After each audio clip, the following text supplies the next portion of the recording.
Amém, meus amados. Jesus é o Senhor. Bem-vindos a mais uma lição da Escola do Evangelho. Hoje nós vamos dar início à lição de número 7. Sejam muito bem-vindos à edição da Escola do Evangelho 2021. Louvado seja o Senhor. Tirar aqui meu áudio.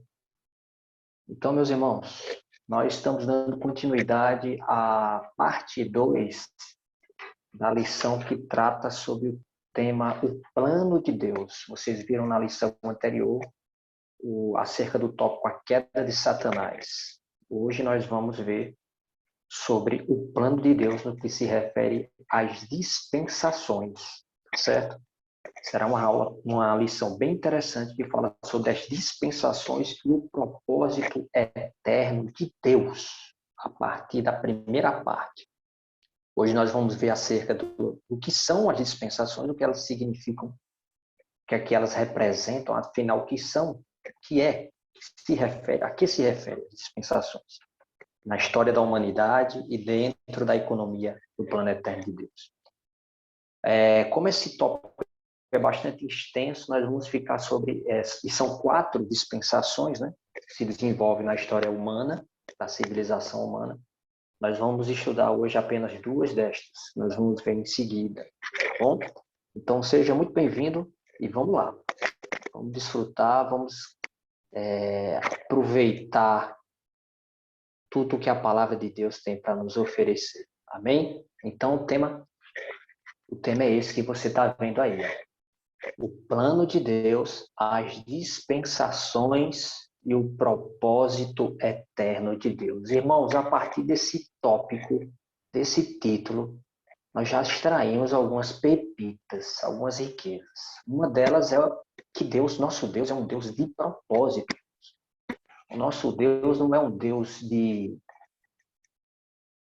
arranjos, assim, no sentido de que não é um Deus desorganizado, né? Não é um Deus que larga tudo e deixa as coisas ao acaso, a coincidências, não. Nosso Deus é um Deus que tem um propósito muito bem definido no seu coração. E tudo que ele criou, tudo que ele faz, tem como objetivo final a conclusão desse propósito, né? A realização desse propósito. Então, o nosso Deus é um Deus que desde a eternidade passada, desde antes da fundação do mundo, ele já tinha no seu coração o propósito de criar o homem, né, para que o homem pudesse desfrutar da vida dele. Por isso que ele coloca o homem diante da árvore da vida no jardim do Éden. Nós vamos ver isso. Para que o homem se alimentasse da árvore da vida, recebesse a vida Zoé, a vida eterna. E essa vida pudesse entrar nesse homem, pudesse transformá-lo, pudesse torná-lo igual a Deus em vida e natureza, para quê? Para que o homem pudesse ser a expressão de Deus e a representação de Deus no universo. Então, esse é o propósito eterno de Deus, a economia de Deus consiste nisso. Por isso que Deus ele se dispensa ao homem, né? Como nós vimos nas aulas anteriores, Deus tem sempre esse propósito de vir até o homem para que ele possa realizar esse objetivo. Amém? Então, vamos ver aqui, a partir desse versículo de Apocalipse, capítulo 4, versículo 11. Tu és digno, Senhor e Deus nosso, de receber a glória, a honra e o poder, porque todas as coisas tu criaste, sim, por causa da tua vontade vieram a existir e foram criadas. Veja, tudo, como eu já disse, tudo que Deus criou, tudo que Deus fez, tudo que Deus faz, irmãos, é com o único propósito de realizar a sua vontade, de realizar a sua economia, o seu plano eterno. Amém? Então, dentro disso, nós podemos observar aqui o que significa dispensação. Essa palavra dispensação tem alguns sinônimos para nos ajudar a compreender melhor. Eu trouxe alguns sinônimos aqui. distribuição, repartição, prestação ou administração. O que significa isso? Significa que Deus ele se dispensa, ou seja, ele age, né? Ele, dentro do propósito dele, ele se doa, ele se entrega, ele se reparte, sem se dividir, ele se presta, ele se distribui ao mundo. E também carrega, a palavra dispensação, carrega esse sentido de administração. Por quê? Porque a tradução no Novo Testamento, a tradução, a palavra original em grego, traduzida por dispensação, seria essa palavra que nós tanto conhecemos na vida da igreja, que é oikonomia, né? E a combinação de dois radicais gregos, oiko, que quer dizer casa, e nomos, que quer dizer lei. Essa palavra economia, ela deu origem à palavra portuguesa economia, que também pode ser traduzido por mordomado. Isso nos ajuda a compreender melhor o que significa essa ideia de dispensação, né? O que é uma economia? Seria a administração, a lei que rege, que administra a distribuição, a repartição, a prestação de riquezas familiares para os seus membros. É como aquela ideia de dispensa. Você tem uma dispensa em casa em que você organiza as suas compras, né? Você compra o que nós chamamos aqui no Nordeste de a feira do mês. E quando você vai preparar uma comida, você pega lá 1 quilo de arroz, 1 quilo de feijão, etc. e tal, e você produz aquela riqueza, aquela alimentação e distribui para os familiares. E a figura do mordomo, ele tinha muito isso também no passado, né? Nas grandes casas, nas grandes famílias, o mordomo tinha essa função de gerenciar, de administrar as riquezas do lar. Era uma administração, uma gerência familiar. Ele tinha essa função de distribuir, né, as riquezas, os bens familiares para cada um dos seus membros, né? Era aquela pessoa que organizava as casas, né? Ele exercia a administração da família, da casa, essa distribuição de riqueza, tá bom? Então, essa palavra economia significa isso, meus irmãos, essa dispensação, essa distribuição, esse compartilhamento de riquezas. Então, trazendo agora para a nossa palavra dessa noite, dessa lição, a palavra dispensação, ela significa o seguinte: ela significa que Deus, ele se dispensa à humanidade, seguindo uma linha linear, histórica, de passagem de tempo. E Deus, ele age de maneiras específicas na sua relação com o povo, com o homem, com a raça humana, dentro de períodos temporais. Na linguagem jurídica, lapso temporal. Ou seja, dentro de um período de tempo, Deus se dispensa, Deus age, Deus se move na Terra, na sua relação com a humanidade, com o mundo. Então, dentro de cada período, ou seja, dentro de cada dispensação, Deus ele tem uma maneira de se relacionar com o homem, de agir, de se mover em relação ao seu propósito eterno, em relação ao homem, à mulher, à humanidade. Não é que Deus mude, não. Deus é o único Deus eternamente, é o mesmo ontem, hoje e eternamente. Mas a sua maneira de se relacionar com o homem é que se diferencia com o passar do tempo. Nós vamos ver com mais detalhes nesta lição, tá certo? Senhor Jesus. Então, vejam só, como eu falei aqui para vocês no início, são 4 dispensações dentro desse cumprimento do propósito de Deus, né? São essas 4 dispensações dentro do seu propósito eterno. Desde a eternidade passada até a eternidade futura, nós temos a era antes da lei, a era da lei. Essa expressão era também pode ser traduzida por dispensação, tá certo? A era da graça e a era do reino. Sendo que nesta lição, repito, nós iremos desfrutar da era antes da lei e da era da lei. O irmão vai compartilhar a próxima lição com vocês. Vai ficar com a era da graça, que é a era da igreja, e a era do reino, que é a era dos vencedores. Amém, irmãos? Então vamos prosseguir. Senhor Jesus, olha só. A era antes da lei. Vamos ver aqui, ó. Entretanto, reinou a morte desde Adão até Moisés, mesmo sobre aqueles que não pecaram. A semelhança da transgressão de Adão, o qual prefigura aquele que havia vivido. O que é que esse versículo fala para nós? Que reinou a morte de Adão até Moisés, mesmo sobre aqueles que não pecaram, né? A semelhança da transgressão de Adão. O que é que isso significa?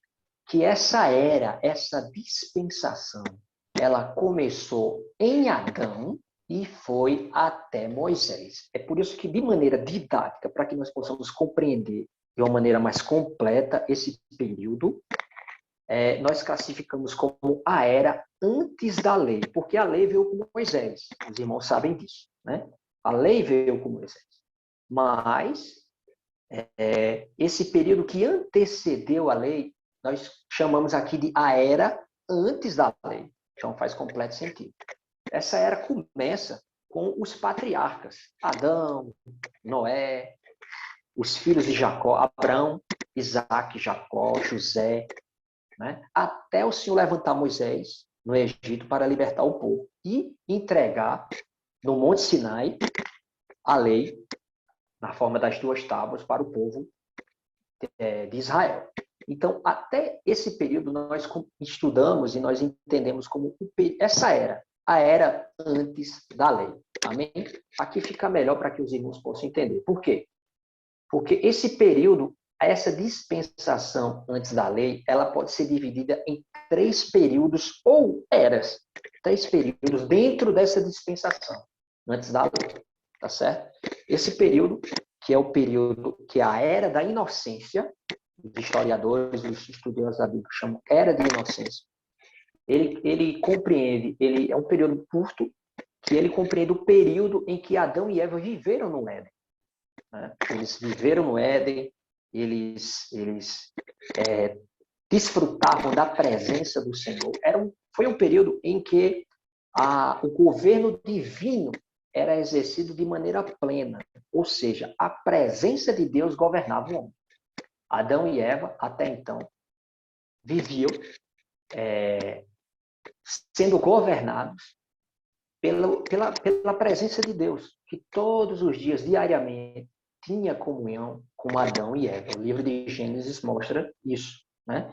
Então, essa era antes da lei, esse primeiro período dessa era, ela é compreendida como a era da inocência, ou seja, porque o homem não havia caído ainda.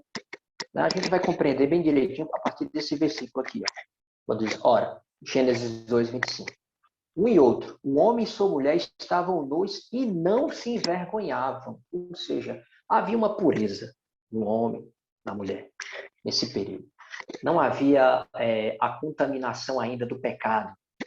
Eles ainda não haviam ingerido o fruto da árvore do conhecimento do bem e do mal. Então, eles eram inocentes, puros, né? Nesse sentido. Por isso que é classificado como a era da inocência, a era do governo divino. No entanto, infelizmente, a história trágica que todos nós sabemos, né? O homem caiu.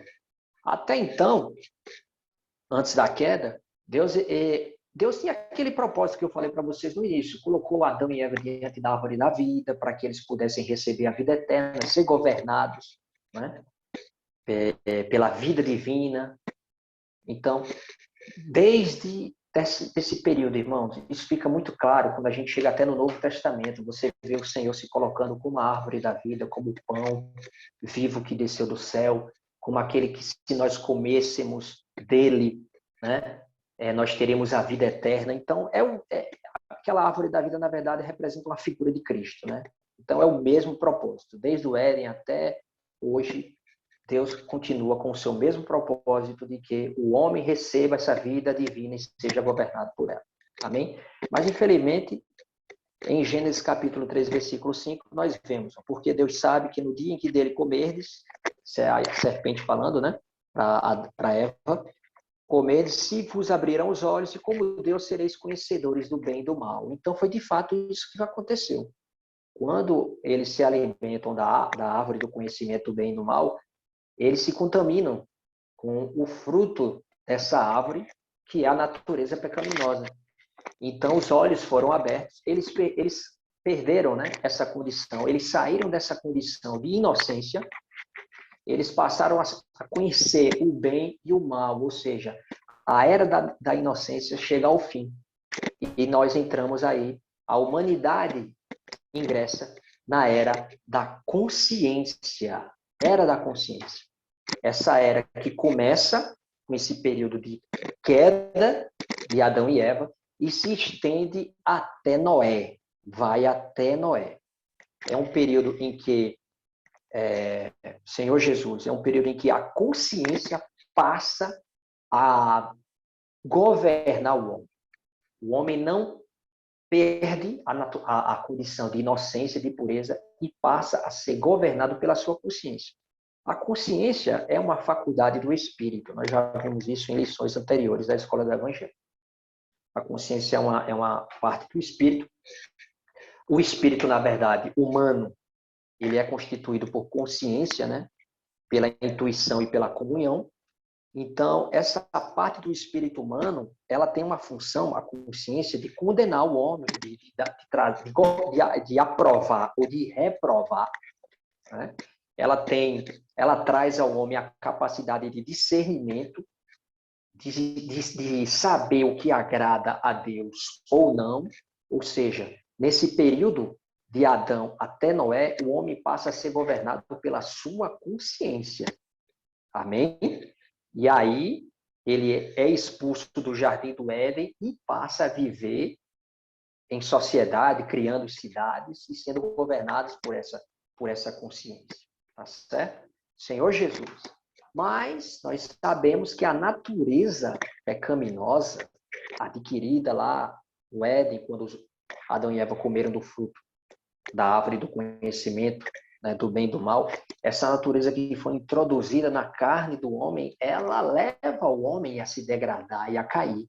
As sucessivas quedas. Nós também já vimos em lições anteriores que o homem, ele caiu sucessivamente, né? Gradualmente o homem intensificou a sua queda. Então nós vemos aqui que com essa queda, esse aprofundamento na degradação humana, essa civilização de Noé chegou a um ponto de afastamento de Deus, de afastamento do propósito eterno de Deus, que Deus foi obrigado, se sentiu obrigado a disciplinar essa raça, esse povo. E, a partir daí, o que dá fim a essa era da consciência é exatamente o dilúvio. O dilúvio vem como julgamento de Deus, né? Deus vem para julgar o povo, e ele julga o povo por meio do dilúvio.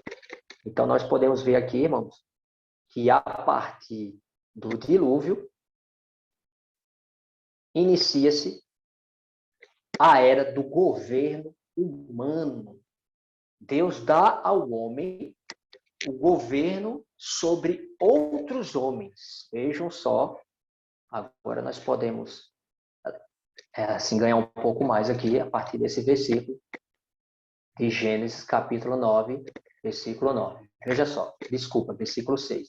Se alguém derramar o sangue do homem, pelo homem se derramará o seu, porque Deus fez o homem segundo a sua imagem. Veja só, que Deus, nesse período, após o dilúvio, é caracterizado pelo o homem passa a ser governado agora por leis humanas, apesar de ter sido Deus que estabeleceu a lei capital, que é essa pena de morte, mas o homem é restringido e ele passa a ser controlado, ele passa a ser governado por outros homens que passam a fiscalizar a sua conduta. Aqui em Gênesis 9:6 é um exemplo disso. Se o homem transgride as regras, a lei de convivência pacífica, ele é punido por quem? Por próprios homens que eram seus legisladores, que eram seus juízes, magistrados, fiscalizadores da lei. E no versículo 13, no versículo 1 do capítulo 13 de Romanos, isso fica mais claro, porque todo homem esteja sujeito às autoridades superiores. Que autoridades superiores são essas? São autoridades estabelecidas por Deus, porque não há autoridade que não proceda de Deus. E as autoridades que existem foram por ele instituídas, ou seja, o homem passa a ser governado por outros homens que chegam ao poder, claro, mediante a permissão de Deus. Mas não é Deus que controla diretamente, mas os próprios homens passam a controlar, passam a governar os homens. E nós vivemos isso até hoje. Tudo isso, irmãos, é importante frisar um ponto aqui. Que tudo isso é ainda a misericórdia do Senhor. Amém, irmãos? Por quê? Porque Deus tem um objetivo. Ele tem um grande interesse no homem, na raça humana. E na medida em que o pecado atua, o homem se degrada, né, intensifica, se aprofunda na sua queda, no seu distanciamento e no próprio pecado. Então, Deus ele levanta todas essas situações com o único propósito de manter ainda a humanidade em condições propícias de expressá-lo e de receber.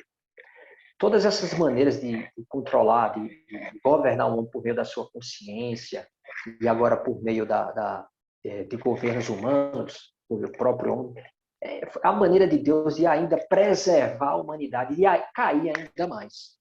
De cair ainda mais.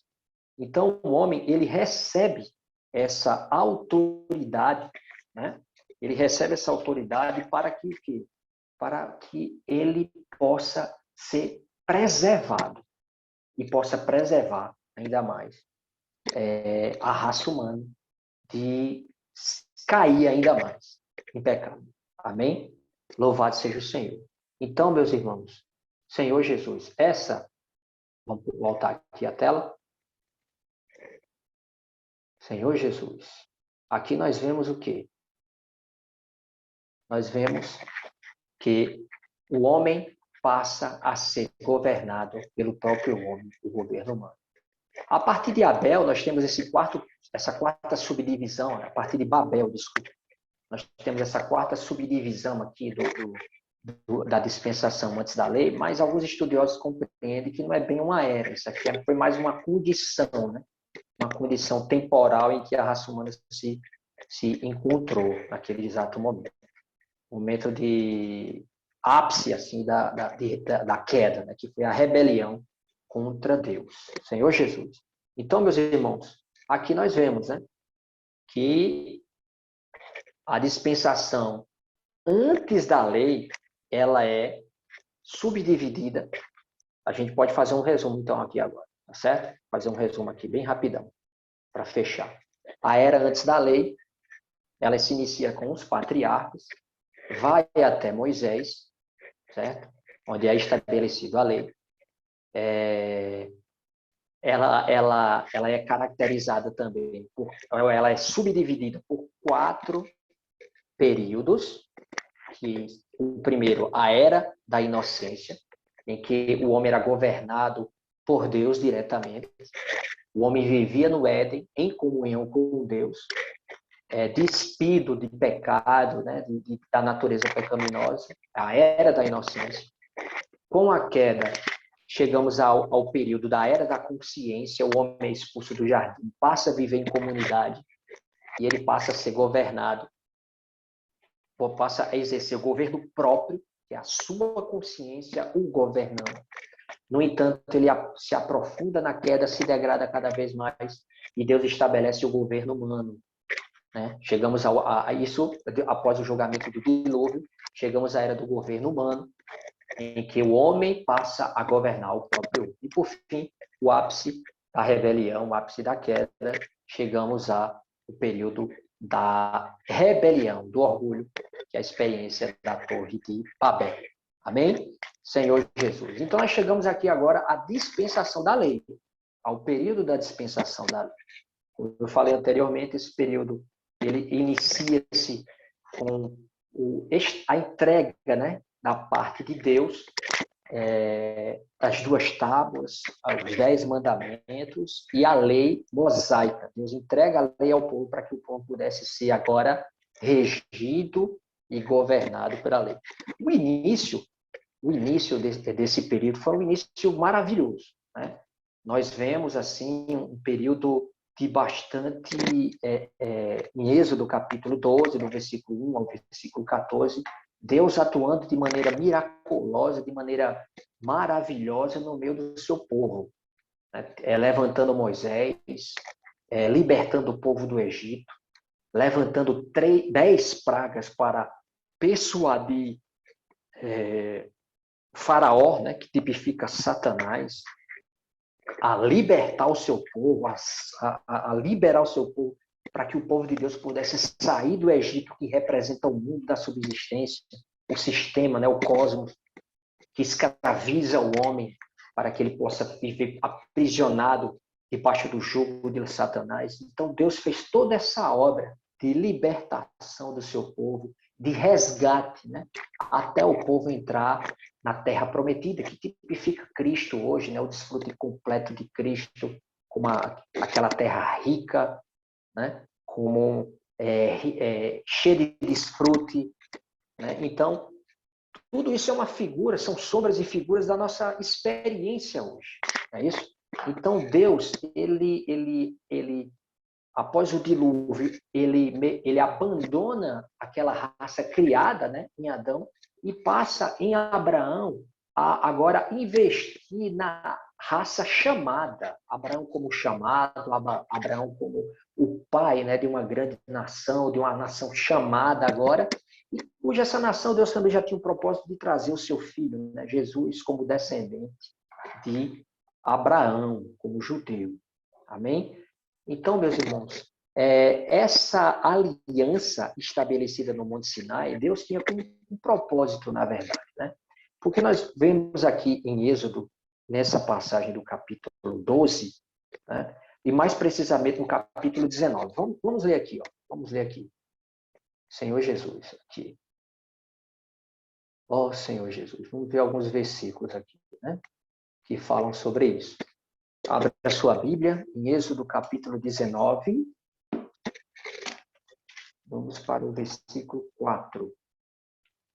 Na verdade, Deus fez tudo, irmãos. Deus faz tudo. Quando Deus liberta o povo do Egito, deixa eu trazer aqui para vocês, vou até aumentar a minha tela aqui. Quando Deus liberta, irmãos, o povo do Egito, Deus é que fez tudo. O povo não precisou fazer nada. Na verdade, o povo desfrutou da graça de Deus. Na verdade, Deus é que levantou as 10 pragas. Deus é que libertou o povo. Deus é que convenceu Faraó. Deus foi quem endureceu o coração de Faraó. Então, Deus, na verdade, Deus fez tudo. O povo não precisou fazer nada, apenas de desfrutar da graça de Deus. E era o que Deus esperava que o povo reconhecesse. Por isso que aqui em Êxodo 19, no versículo 4, é dito assim: tendes visto que fiz aos egípcios. Deus falando, né, para Moisés anunciar isso ao povo.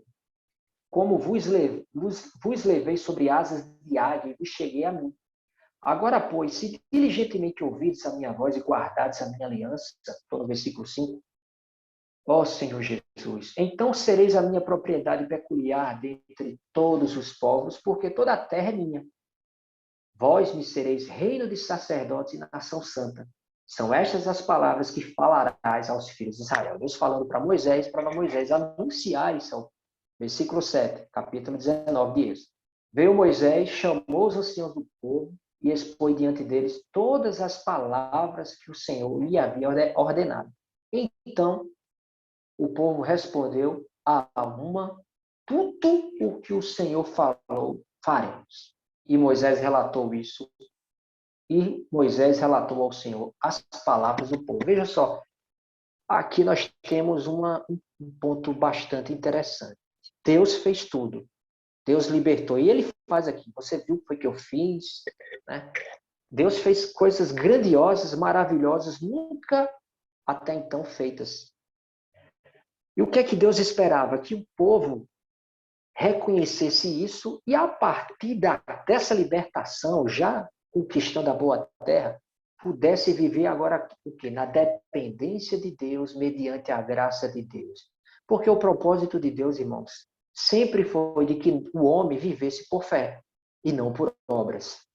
Mas, infelizmente, o povo não entendeu. O povo não conseguiu ver isso. Acreditava o povo que eles eram capazes de fazer a vontade de Deus. Que eles tinham a capacidade de tudo que Deus dissesse, eles poderiam fazer. Veja que a partir dessas palavras, a relação de Deus com o povo, ele toma um rumo, o cenário muda. A partir daqui do versículo 9, veja só, disse o Senhor a Moisés, eis que virei a ti numa nuvem escura, para que o povo ouça quando eu falar contigo, e para que também creiam sempre em ti, porque Moisés tinha anunciado as palavras do céu do seu povo ao Senhor. Diz também o Senhor a Moisés, vai ao povo e purifica-o hoje, amanhã lavem ele as suas vestes. Ou seja, Deus, a partir daqui, ele começa a estabelecer uma série de restrições ao povo, demarcando até onde o povo iria, né? Como ele apareceria como uma bola de fogo, uma tocha de fogo, como uma nuvem escura. Ou seja, a relação aqui entre o povo e Deus, ela começa a tomar um cenário diferenciado, não mais como aquele cenário assim, de que o povo pudesse viver por Deus diretamente, dependendo de Deus diretamente, como até então havia acontecido. Deus esperava que o povo reconhecesse a sua fragilidade, reconhecesse a sua dependência dele, de Deus. Por isso, meus irmãos, que Deus estabelece a partir daqui a lei. Porque a lei, ela não tem, como eu disse aí no slide, o desejo de Deus sempre foi que o homem vivesse por fé e reconhecer a capacidade natural e buscar a Deus e achar graça e misericórdia. Era isso que Deus esperava do povo, que o povo reconhecesse. Mas o povo disse, não, tudo que o Senhor disser, nós faremos. Veja, nós identificamos aqui uma soberba e um desconhecimento da fragilidade humana. Jamais um homem cumpriu a lei. Jamais o povo de Deus, os judeus ou qualquer outra nação conseguiu cumprir a lei ou fazer plenamente a vontade de Deus. Por isso que Deus entrega ao homem, a Moisés, a lei. A lei, ela tem essa função de expor ao homem a sua condição pecaminosa. Veja o que é que Paulo escreveu aos Romanos, no capítulo 7, versículo 7. Que diremos, pois? É a lei pecado? De modo nenhum. Vou tirar a minha imagem aqui, meus irmãos. De modo nenhum. Ó Senhor Jesus. Mas eu não teria conhecido o pecado, senão por intermédio da lei. Ó Senhor Jesus. Não é isso? Pois não teria eu conhecido a cobiça se a lei não dissera, não cobiçarás. Veja só, que o homem, ele não teria conhecimento da sua natureza pecaminosa, da sua natureza caída, se não fosse a lei. Então, Deus entrega a lei não no sentido de corrigir o homem, que a lei não corrige, não cura, a lei não salva, mas Deus, ele expõe a condição humana. Deus quer convencer o homem, levar o homem, a raça humana, a entender a sua necessidade de depender de Deus e de viver por Deus, ou seja, de viver por fé. Desde Abraão, o Senhor já tinha esse propósito, que o meu justo viverá por fé. Infelizmente, o povo não compreendeu isso, e vem o Senhor e estabelece a lei para mostrar, para expor ao homem a sua condição e levá-lo a reconhecer isso. E aqui, em Gálatas 3, 23, 24. Mas antes que viesse a fé, estávamos sob a tutela da lei. Aqui, esse versículo fala sobre outro ponto interessante da lei. Estávamos sob a tutela da lei e nela encerrados, para essa fé que de futuro haveria de revelar-se, de maneira que a lei nos serviu de aio para nos conduzir a Cristo, a fim de que fôssemos justificados por fé. O interesse de Deus é que nós sejamos justificados por fé. A fé é o que nos justifica. Isso desde Abraão, irmão. A Abraão foi imputado justiça, por quê? Porque ele creu. E Abraão veio antes da lei. Porque ele creu. Então, a fé nos faz justos. A fé em Cristo nos faz ser justificados. Né? Então, outro aspecto da lei, além de expor a condição caída do homem, é fazer com que, é como se, é servir de aio. Essa palavra aio, ela é bastante interessante. Essa palavra aio no Novo Testamento, ela tem um sentido de tutor. Né? É como se nas famílias antigas, isso era muito praticado na Grécia, né? Na época em que Paulo escreveu, e também os romanos praticavam isso. Nas famílias antigas existiam o quê? Existiam pessoas, famílias de posse, né? Eles contratavam professores, que eram tutores, que ficavam responsáveis pela educação dos filhos, até que eles atingissem a maioridade, certo? Então, Paulo está dizendo aqui que a lei, ela serviu para nós, até que viesse Cristo, até que viesse a fé, ela serviu para nós com esse propósito de nos tutoriar, né? De nos guardar, de nos preparar, de preparar a humanidade, de preparar o homem. Para quê? Para o propósito de Deus, de que ele viesse a viver por fé. Amém, irmãos? Então, a lei, ela tem esses dois propósitos. Deus, quando entrega a lei, quando estabelece a lei para o povo judeu, ele tem esses dois propósitos. De expor, de levar o homem a reconhecer a sua natureza caída e de servir como um aio, de tutela, para que o homem pudesse viver por fé, mediante a fé. Amém? Senhor Jesus. Então, meus irmãos, esse foi o período, a dispensação da lei. Esse foi o período da dispensação da lei. A era da lei, a era de Israel, em que o povo agora, ele passa a se relacionar com Deus, veja, de maneira diferente de antes do dilúvio, né? E de maneira bem diferente de como Deus se relacionava com Adão e Eva no Éden. Esse período ele é bem diferente em relação à era antes da lei. Repito, Deus é um único Deus, Deus é eterno, que não muda, mas na sua relação com o homem, nas suas dispensações, né? Nessa passagem de tempo, Deus passa a se relacionar com a humanidade de acordo com cada período, de acordo com a necessidade, o seu propósito eterno dentro de cada período de tempo. E a esse período de tempo, nós chamamos de dispensação ou eras. Amém?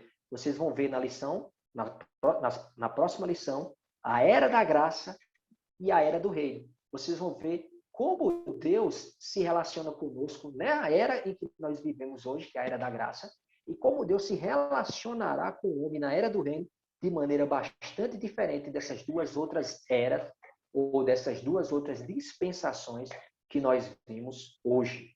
Amém, irmãos? Então, eu concluo essa palavra, essa lição, com um seguinte encargo. Eu até anotei aqui.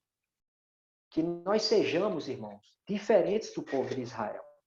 Tudo que nós estamos vendo aqui nessas lições, elas são conhecimento para nós, é importante que nós passamos a conhecer, mas, irmãos, isso é aplicável à nossa experiência, na nossa relação com Deus. Então, dentro desse encargo, com esse sentimento, eu encorajo, com a palavra dessa lição, essa noite, para que eu e você, nós sejamos diferentes do povo de Israel. Não tenhamos essa atitude de querer servir a Deus, de achar que nós podemos servir a Deus e achar que nós podemos fazer tudo o que Deus disser, né? Fundamentados ou baseados na nossa capacidade natural. Não, nós não temos essa condição, meus amados. Nós precisamos depender do Senhor e viver no Senhor e viver pelo Senhor. Então, diferentemente de Israel, vamos reconhecer nossa natureza pecaminosa, nossa incapacidade.